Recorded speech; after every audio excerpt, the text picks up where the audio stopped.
क्या हो रहा है आजकल मुख्यमंत्रियों की गिरफ्तारी। पहले तो झारखंड के मुख्यमंत्री के जमीन घोटाले में जो गिरफ्तारी हुई और दूसरा अभी हाल में शराब घोटाले के मामले में केजरीवाल की ईडी द्वारा गिरफ्तारी जो हुई है। देखिए, चिंताजनक विषय ये नहीं है कि गिरफ्तारी हो रही है। चिंताजनक विषय ये है कि भारत के लोकतंत्र एक संघीय ढांचे को अपनाया हुआ है। क्या मुख्यमंत्री का इस तरह से गिरफ्तारी कहीं न कहीं संघीय ढांचे के प्रतिकूल है? और संघीय ढांचे का मतलब है कि शक्ति जो है वो विभाजित है।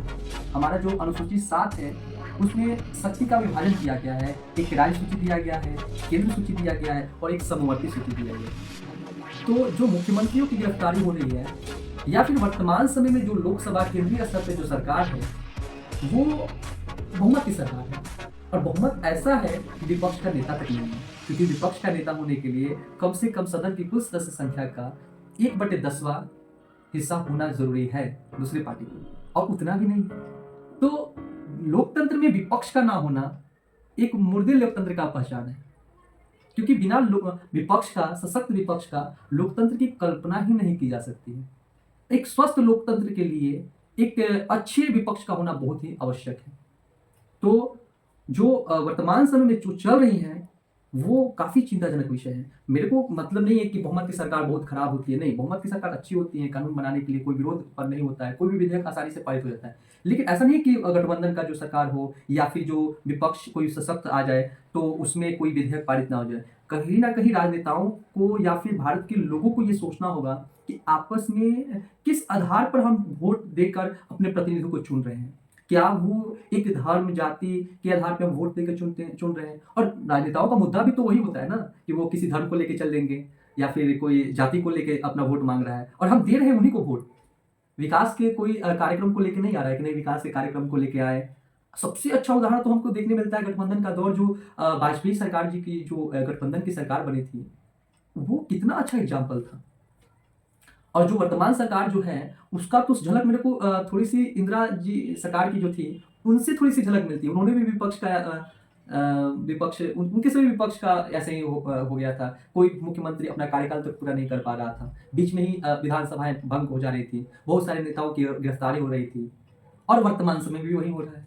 तो कहीं न कहीं दोनों आपस में इंटरलेट है कि इस तरह से जो हो रही है।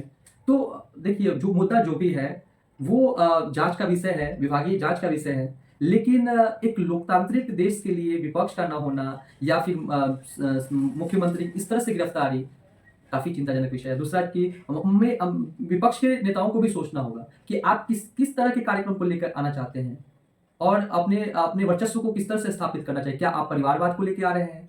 परिवारवाद देखिए ना, कांग्रेस जो है परिवारवाद पे चल रहा है, सपा जो है परिवारवाद पे चल रहा है, या फिर क्षेत्रीय पार्टी बहुत सारी हो गई, जैसे बिहार की एक आरजेडी हो गया, और बहुत सारी पार्टी जो परिवारवाद को ही बढ़ावा दे रही हैं। इसमें परिवारवाद की झलक देखने मिल रही है, और परिवारवाद लोकतंत्र की भावना नहीं है कि आप परिवारवाद लेके चलें। तो हमें भावनाओं को समझना होगा।